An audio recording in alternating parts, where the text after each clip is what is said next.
તો આ તરફ અરવલ્લીના માલપુરમાં આવેલ એક ભંગારના વેપારીના ગોડાઉનમાંથી સરકારી પાઠ્યપુસ્તકનો મોટો જથ્થો ઝડપાયો છે। ભંગારના ગોડાઉનમાં સરકારી પુસ્તકો હોવાની માહિતી પ્રાપ્ત થઈ। મહીસાગર જિલ્લા પ્રાથમિક શિક્ષણ અધિકારીએ અરવલ્લી જિલ્લા પ્રાથમિક શિક્ષણ અધિકારીને આ માહિતી આપી હતી, જે અન્વયે અરવલ્લી ડીપીઈઓએ તપાસ કરતા ધોરણ 1 થી 8ના 5000 જેટલા પાઠ્યપુસ્તક મળી આવ્યા। માલપુરના ભંગારના વેપારીએ મહીસાગરના ભંગારના વેપારી પાસેથી આ પુસ્તકો ખરીદ્યા હોવાનું સામે આવ્યું છે। જો કે આ પુસ્તકો જપ્ત કરી શિક્ષણ વિભાગે વધુ તપાસ શરૂ કરી છે। ગઈકાલે જે ચોપડા પકડાયા એ અમે લીંબડિયાના વેપારીથી જેઠુભાઈથી ખરીદ્યા હતા।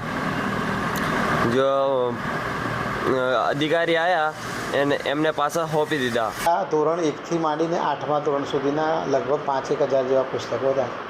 એમાં મોટાભાગના પુસ્તકો છે જૂના અભ્યાસક્રમના બદલાઈ ગયેલા પુસ્તકો છે।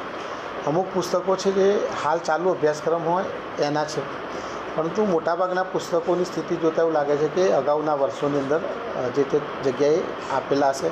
આ વર્ષે આપેલા હોય એવા પુસ્તકોમાં કોઈ લાગતા એ દેવનારાયણ સ્ક્રેપ છે એ દુકાનમાંથી બધા લઈ અને હાલ પૂરતા અમે અમારા કબજામાં લઈ લીધેલા છે અને આ બાબતનો સઘળો અહેવાલ તૈયાર કરી અને નિયામકશ્રી પાઠ્યપુસ્તક શિક્ષણ વિભાગ દ્વારા સૌ ભણે સૌ આગળ વધે એ સૂત્ર આપ્યું છે ને સૂત્ર અનુસાર તમામ વિદ્યાર્થીઓને પૂરતી સવલત મળી રહે, પુસ્તકો વગેરે સાધન સામગ્રી મળે એવી વ્યવસ્થા પણ કરવામાં આવી છે। પરંતુ આ જે પુસ્તકો મળતા હોય છે એની વિતરણ વ્યવસ્થામાં ક્યાંય ને ક્યાંય બેદરકારી સામે આવી છે।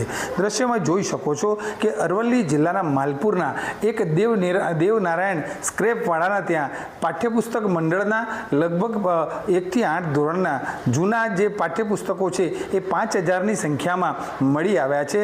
શિક્ષણ તંત્ર જાગે અને આવા જે લોકો હોય છે, આવા જે શિક્ષકો હોય અથવા તો અન્ય કોઈ મંડળો હોય એના સામે શિક્ષાત્મક કાર્યવાહી કરે એ ખાસ જરૂરી છે। શૈલેષ પંડ્યા, સંદેશ ન્યૂઝ,